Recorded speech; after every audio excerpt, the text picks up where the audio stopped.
Hey, Dieu vous bénisse. Au nom puissant de Jésus, notre Sauveur, le merveilleux en qui nous avons placé notre foi et notre confiance, soyez les bienvenus sur notre chaîne Emmanuel Kwaku TV. N'oubliez pas de vous abonner et de commenter. Amen. Je voulais faire un point sur ma précédente vidéo. Eh bien, sachez que nous sommes là pour vous aider. Nous ne sommes pas là pour vous mentir, nous sommes là pour vous dire toute la vérité de la parole de Dieu. Vous savez, moi j'ai fait de la théologie, j'ai fait 2 ans de théologie.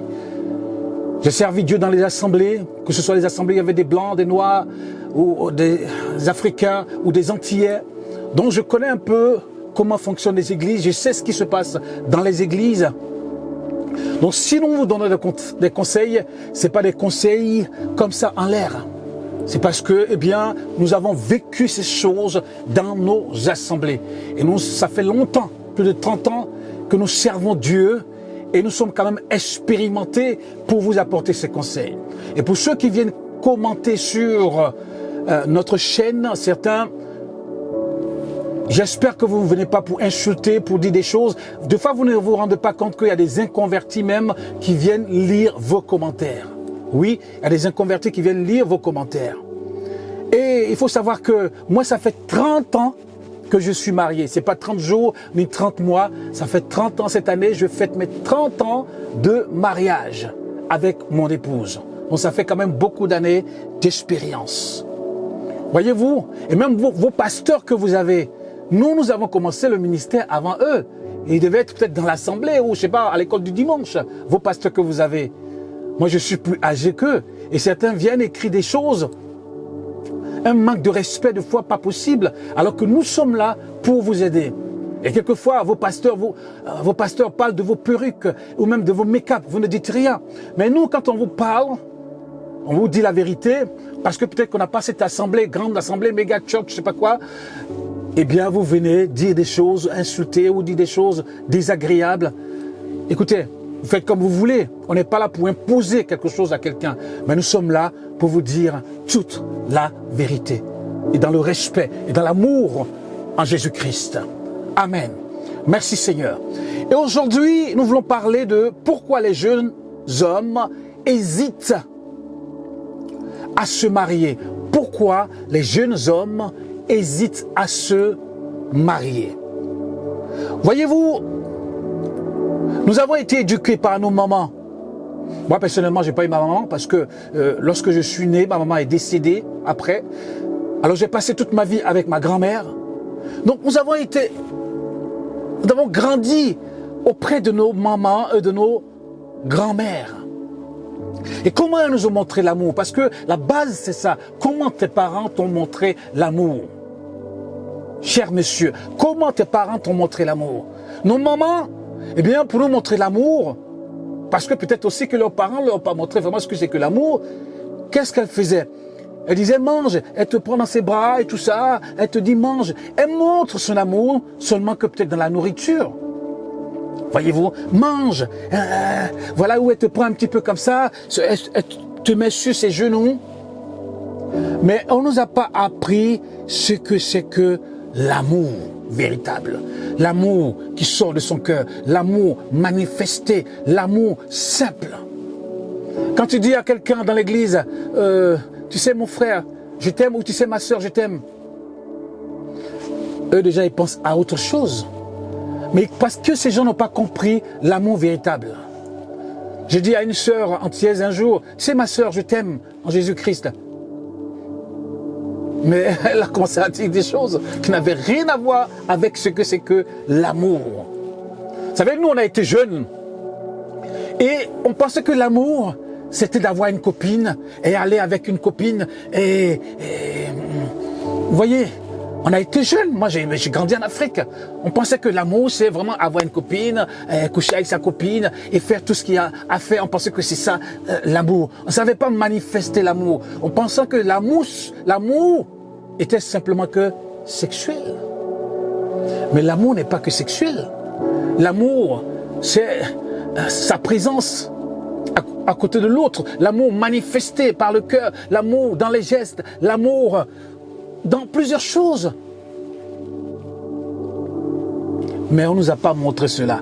Et l'homme africain a été privé, ou on ne l'a pas éduqué dans ce que c'est que véritablement l'amour. Donc, en fait, il fait avec ce qu'il a, l'homme africain. Il fait avec ce qu'il a. Voilà pourquoi on a besoin d'être enseigné. Parce que l'homme africain, quand il va se marier, comment il va manifester l'amour? D'ailleurs, quand vous dites à un homme africain, je t'aime, il va te dire, moi aussi. Oui. Faites l'expérience, dites à votre mari, je t'aime chérie et tout ça. Je t'aime chérie. Il va vous dire, moi aussi. Parce que l'homme africain, pour lui, dire je t'aime, c'est très très lourd. Très très lourd. Très très lourd. Très lourd pour lui, voyez-vous. Alors c'est quelque chose qu'on doit dire tous les jours. Mais l'homme africain a du mal à le dire. Et en plus, il doit le dire en français, il doit le dire en anglais, qui n'est pas sa langue, ou en espagnol, ou en allemand, qui ne sont pas leur langue. Donc c'est très lourd pour lui. L'homme africain a du mal à dire « je t'aime ». Parce qu'on ne lui a pas montré cela. Et aujourd'hui, nous voulons prendre la parole de Dieu dans Proverbe 18, verset 22. Que nous dit la parole de Dieu. Proverbe 18, verset 22. Il est dit, celui qui trouve une femme trouve le bonheur. C'est une grâce qu'il obtient de l'Éternel. Celui qui trouve une femme trouve le bonheur. C'est une grâce qu'il obtient de l'Éternel. Alléluia. Et la Bible dit la vérité, c'est une grâce que Dieu nous fait, que l'Éternel nous fait, que le Christ nous fait, que le Saint-Esprit nous fait. Il n'est pas dit celui qui trouve l'argent a trouvé le bonheur. Il n'est pas dit celui qui a trouvé une maison a trouvé le bonheur. Il n'est pas dit celui qui a trouvé un travail a trouvé le bonheur. Il n'est pas dit celui qui a trouvé une voiture a trouvé le bonheur. Mais il a dit celui qui a trouvé une femme bien a trouvé le bonheur. Et c'est une grâce de l'Éternel. C'est une grâce. Et la Bible dit la vérité. Mais une femme comment? Celui qui trouve une femme. Mais une femme comment? Monsieur.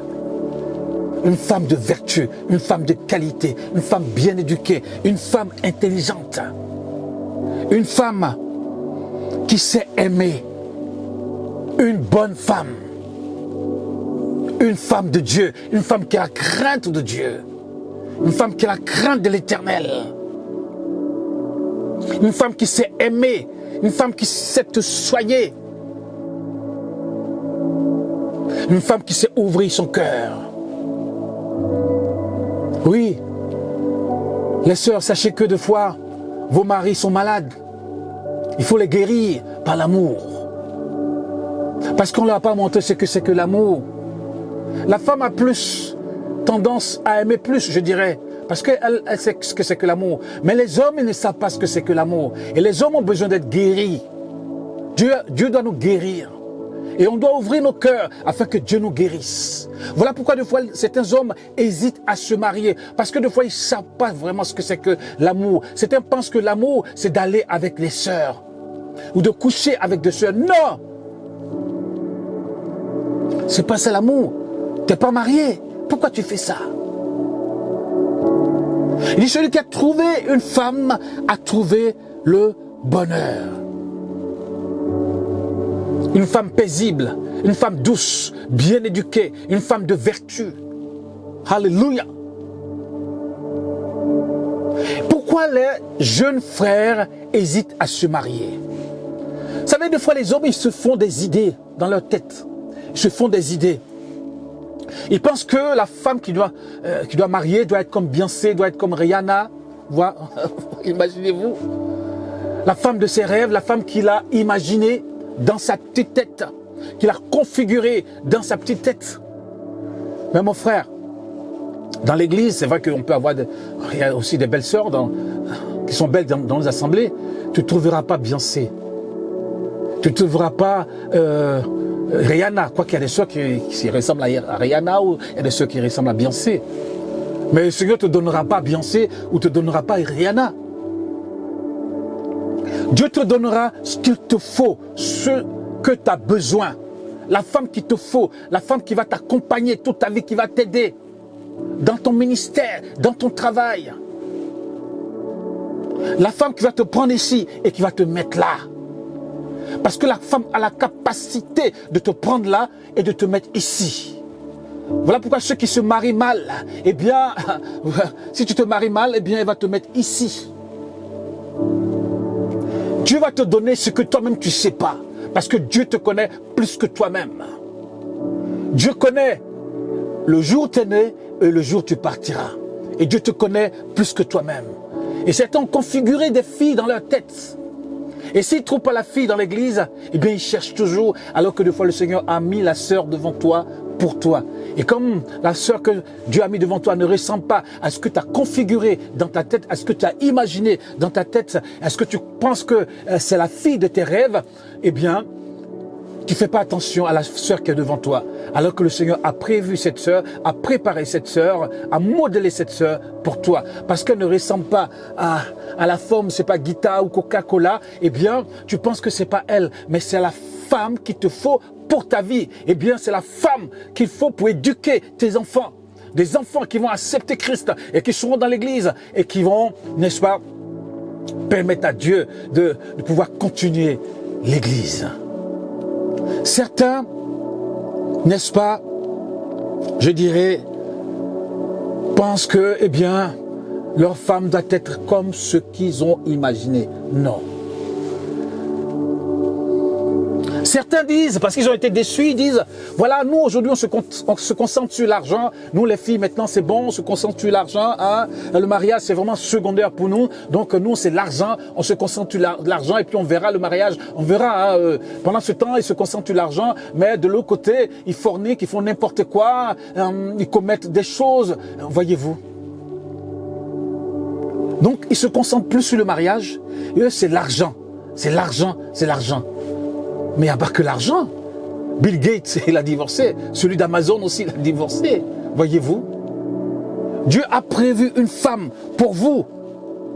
Il dit qu'ils se concentrent sur l'argent. Mais l'argent ne pourra pas tout faire pour toi. Il y a des gens qui ont l'argent, mais leur famille a explosé. Leurs enfants ont explosé, alors qu'ils ont des millions de dollars sur leur compte. On se concentre sur l'argent. C'est la vérité, on se concentre sur l'argent. Parce qu'il faut de l'argent pour, n'est-ce pas, prendre soin de sa famille, acheter une maison, acheter une voiture. Mais l'argent ne fait pas tout, mon frère. Tu as besoin d'une femme, et une femme de Dieu. Une femme de Dieu. Certains disent, oui, moi je me concentre sur mes études. Ils veulent faire Master 1, Master 2, ils veulent faire doctorat. Et à la fin, lorsqu'ils finissent, eh bien, ça devient difficile pour eux de trouver une sœur, parce que la plupart des sœurs qui sont là, qui sont bien, n'est-ce pas, elles sont déjà mariées. Elles sont déjà mariées. Donc certains hésitent à se marier. Les sœurs sont là, mais ils hésitent à se marier. Certains, ils pensent que c'est leur travail. Leur travail est devenu comme leur femme. Ils passent le temps dans leur travail, dans leur travail, dans leur travail, dans leur travail, dans leur travail. Et ils oublient de se marier. Ils oublient de se marier. Leur carrière. Alors que la Bible dit que celui qui a trouvé une femme a trouvé le bonheur. Et la Bible dit la vérité. Certains ils pensent que ce n'est pas leur tour, parce que dans leur famille, dans leur tradition, c'est le grand frère qui doit se marier d'abord, après le petit frère, ainsi de suite. Donc ils pensent que ce n'est pas leur tour.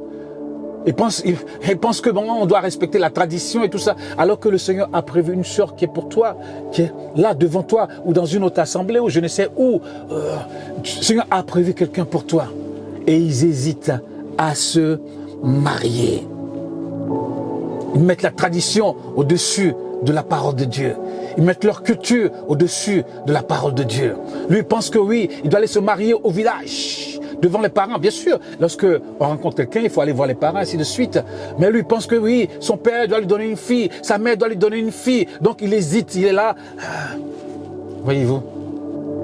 Et tout cela, eh bien, qui fait que, eh bien, beaucoup de frères hésitent à se marier. Il y a aussi des frères qui ont été, je dirais, qui veulent se marier, mais ils ont été, je dirais, traumatisés par certaines sœurs. Ils ont été traumatisés. Ils sont allés vers une sœur, la sœur a dit non. Ils sont allés voir une autre sœur, elle a dit non. Donc, des fois, ils sont traumatisés. Mais tellement ils ont été rejetés, ben, ils n'osent plus demander, ils sont là. Donc, ils hésitent à se marier. Et les années passent, les années passent, les années passent. Et ils n'osent plus demander. Et il a peur. Il a peur. Il a peur. Et Dieu ne nous a pas créés pour que nous ayons peur. Dieu a créé l'homme pour qu'il domine sur les choses de la nature. Dieu ne nous a pas créés pour que nous ayons peur. Mais Dieu nous a créés pour que nous ayons la crainte de lui tout seul. Si tu commences à avoir peur de quelque chose, eh bien c'est que tu commences à mettre cette chose à la place de Dieu. C'est vrai qu'on peut avoir peur comme ça, mais nous devons surmonter notre peur. Surmonter notre peur. Frère, quand tu vois une sœur, il ne faut pas avoir peur d'aller vers elle. Prie, va vers elle et dis les sentiments que tu as. Dis ce que tu as dans ton cœur. Il ne faut pas avoir peur. Certains ont été traumatisés, ils ont peur. Certains, eh bien, n'osent plus demander. Certains, je dirais même, sont instables. Aujourd'hui, il est à Paris. Demain, il est à Londres. Après, il est à New York. Après, il est à Paris. Ils sont instables. Comment veux-tu trouver une sœur si tu es instable? Tu es instable. Il faut de fois une stabilité pour pouvoir chercher et trouver. Celui qui cherche, eh bien, il trouve. Celui qui cherche, il trouve. Il y a certains, je dirais, ils passent leur temps dans le sport. Le sport est devenu un peu comme leur femme. C'est le sport, le sport, le sport, le sport. Ils sont devenus footballeurs, ils sont devenus ceci, cela. Ils font du body, tout ce que vous voulez. Alors ils ne s'occupent plus de sœurs. Eh bien, ils se défoulent le sport, tout le temps que le sport. Et ils ne s'occupent pas de ce qui est mariage. Ils hésitent même à se marier. Alors que Dieu a prévu une sœur pour toi. Oui. Il y a aussi certains qui sont devenus un peu, je dirais un peu, un peu des psychopathes dans l'église. Et ils ont besoin de guérison. Ils sont un peu impulsifs, un peu violents, je dirais. Ils sont un peu, comment je peux dire ça, radins. Certains sont un peu même, ils se négligent eux-mêmes. Certains, oui, se négligent eux-mêmes, voyez-vous. Et ils ont besoin d'être guéris par Dieu. Et ils ne savent pas comment manifester l'amour. Parce qu'on ne leur a pas appris à aimer. Ils ne savent pas comment manifester l'amour. Et beaucoup de nos frères dans l'église ne savent pas comment aimer. Comment dire je t'aime. Comment manifester l'amour. Dans leur tête, non. Parce que beaucoup de nos frères, beaucoup ont connu le monde, ils sont venus à l'église et ils ne savent pas comment. Parce que dans le monde, manifester l'amour, c'est aller avec une fille. Mais à l'église, c'est pas ça. On ne couche pas avec les sœurs dans l'église. Certains, ils pensent que tellement il y a des sœurs dans l'église, il faut goûter. Comme certains disent, il faut goûter, il faut essayer. Il essaie toutes les sœurs dans l'église. Il essaie. Il faut goûter à qui? Mais tu ne sais pas que c'est la femme de quelqu'un que Dieu a préparée? C'est la femme de quelqu'un que Dieu a préparée. Et Dieu a préparé une fille pour toi. Dieu est bon et Dieu est merveilleux. Et les sœurs, aidez-les. Aidez nos frères. Parce que des fois, ils ont un peu peur de vous. Parce que vous avez mis la barre très haut. Très très haut la barre. Vous avez mis la barre très très haut. Et des fois, ils ont peur. Ils pensent qu'ils ne vont pas y arriver. Ils pensent qu'ils ne pourront pas prendre soin de vous comme il faut. Parce que vous avez mis la barre très très haut. Vous avez tellement regardé les films et tout ça. Vous avez tellement regardé les films. Mais le mariage, ça ne sera pas comme vous avez vu dans les films. Le mariage est différent. Vous allez voir les réalités du mariage. Le mariage, il est beau. C'est extraordinaire. Mais la vie n'est pas facile. Et les réalités du mariage. Donc il faut aider nos frères. Ils ont besoin que le Seigneur les guérisse. Ils ont besoin que le Seigneur les soigne. Ils ont besoin que le Seigneur les délivre. Ils ont besoin du Saint-Esprit. Ils ont besoin de la grâce de Dieu dans leur vie. Ils ont besoin d'une libération. Priez pour eux, priez pour nous, vos frères dans l'église. Priez pour ceux qui sont là. Certains même sont timides. Priez pour eux. Ils n'osent pas. Priez pour eux. Certains, ils sont pauvres. Donc, ils n'osent pas aller vers la sœur qui a les moyens. Alors que celui-là, peut-être, c'est une chef d'entreprise, un grand chef d'entreprise. Mais puisqu'il vient d'une famille pauvre, il n'ose pas, il a peur. Comme il vient d'une famille pauvre, voyez-vous. Et vous, quelquefois, vous visez qu'un seul, qui est le plus beau, qui est le plus riche, qui a tout, vous visez. Toutes les sœurs visent le même frère, alors qu'il y a plein de frères qui sont là. Et des fois, les frères n'osent plus. Et puisque vous visez qu'un seul, qui est le plus beau, le plus merveilleux, le plus excellent, et des fois, nos frères, ils hésitent à se marier. Vraiment, nous prions pour vous. Eh bien, que Dieu vous bénisse. Là où vous êtes, soyez en Afrique, soyez en Europe. Eh bien, que Dieu vous bénisse. Frères et sœurs, n'hésitez plus, frères, n'hésitez plus, n'est-ce pas, à vous marier. Que Dieu vous bénisse. Nous prions pour vous. Vous pouvez commenter, n'oubliez pas de commenter. Dites ce que vous pensez. Eh bien, dites aussi votre expérience. Et nous serons heureux, n'est-ce pas, de parler avec vous. Dieu vous bénisse. Les sœurs, aidez nos frères. Aidez nos frères. Ils ont besoin de vous. Dans le nom puissant de Jésus de Nazareth. Amen. Amen. God bless you. Amen.